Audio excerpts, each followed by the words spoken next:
Merci, chers collègues. Enfin, pour le groupe Agir Ensemble, Thomas Gassilou. Merci Madame la Présidente, Madame la Ministre. Je souhaite avant toute chose, comme mes collègues au nom du groupe Agir Ensemble, vous remercier pour votre bilan, pour ce 5e budget que vous nous présentez. Votre mandat a vraiment permis de faire bouger les choses, non seulement en consolidant l'existant, mais en avançant également vers de nouveaux droits et de nouvelles reconnaissances pour le monde combattant. Donc merci pour tout cela. Et ce PLF 2022 s'inscrit vraiment dans cette logique, avec la revalorisation du point de mention de la pension militaire d'invalidité, et notamment. Alors, je souhaiterais vous interroger sur un thème qui est celui de la résilience nationale, puisque je relisais le projet annuel de performance 2022 pour la mission anciens combattants, qui indique que, notamment en confortant ainsi l'esprit de défense, cette mission contribue non seulement au bon fonctionnement des armées, mais aussi à la capacité de résilience de la nation face aux crises. Vous avez sans doute entendu que la conférence des présidents de l'Assemblée a lancé une mission à ce sujet, au sujet de la résilience nationale. De nombreux commissaires, d'ailleurs, de cette commission y participent. Et c'est vrai que nos premiers travaux nous montrent, au-delà des grands outils dont nous disposons, à quel point, j'allais dire, l'adhésion à un projet commun, la force morale de chaque citoyen compte en matière de résilience nationale. Dès l'Antiquité, d'ailleurs, Thucydide disait que la force de la cité ne réside ni dans ses remparts, ni dans ses vaisseaux, mais dans le caractère de ses citoyens. Et donc, finalement, vu que la résilience est inscrite comme objectif de votre mission, pourriez-vous nous dire comment vous voyez ce concept et comment votre ministère y contribue? Je vous remercie.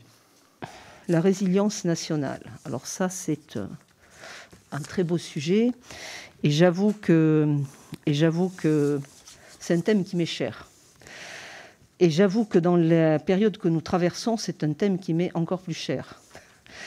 C'est vrai que nous avons traversé une crise sanitaire d'une ampleur inédite, notamment par son impact sur l'économie, notre vie quotidienne. Mais bon, il y a eu beaucoup de grands moments dans notre histoire nationale. Alors, on peut commencer par la défaite militaire et la guerre civile en 1870 et 1871. Bien sûr, la guerre totale qui a débouché sur 1,7 million de morts en 14-18. La défaite humiliante, l'occupation du territoire et la tragédie de la déportation et de la Shoah dans la Deuxième Guerre mondiale. La mobilisation du contingent dans une guerre longue et une crise politique majeure en Algérie. Moi, je crois que le souvenir de ces crises, de ces conflits contemporains dont nous transmettons la mémoire, a un impact fondamental sur cette capacité de résilience de la nation. Il faut savoir d'où on vient pour aussi savoir où on va et surtout comment on y va et si nous sommes rassemblés sur ces objectifs futurs. Donc, notre pays a traversé des épreuves dont il s'est relevé et souvent plus fort. Et ensuite, notre mémoire nationale permet un dialogue et une compréhension mutuelle de nos différentes mémoires dans le respect de la vérité historique. C'est ce que nous souhaitons. Je crois que c'est un vecteur de cohésion et la résilience de la nation passe par la cohésion nationale. Alors, je vais vous donner des exemples. Quand je vois, nous parlons et nous parlerons beaucoup dans les mois à venir du conflit d'Algérie, quand je vois ce qui a été mis en place par l'Office national des anciens combattants, qui sont des témoignages à 4 voix devant des jeunes lycéens, bien souvent, enfin ceux qui ont ces 3e ou le moment où la guerre d'Algérie est enseignée.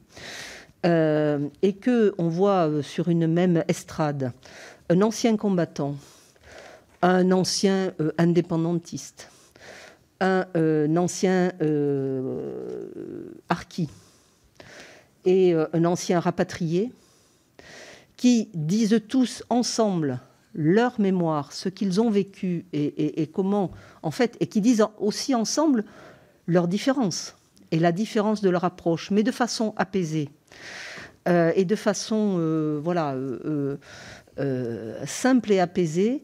Eh bien, je crois que ça, c'est un vrai exemple de ce que nous devons vraiment promouvoir et faire ensemble afin que nos mémoires ne se combattent pas, qu'elles se respectent. Elles sont différentes, respectons les différences, mais respectons-les les unes les autres. Donc c'est vraiment des actions de ce type que je suis très favorable à multiplier parce qu'elles ont vraiment un sens fort, je crois, pour notre résilience nationale, puisque là, nous traitons de sujets franco-français et nous traitons des sujets de résilience nationale. Donc je vous remercie pour cette question parce que c'est une question qui m'anime beaucoup.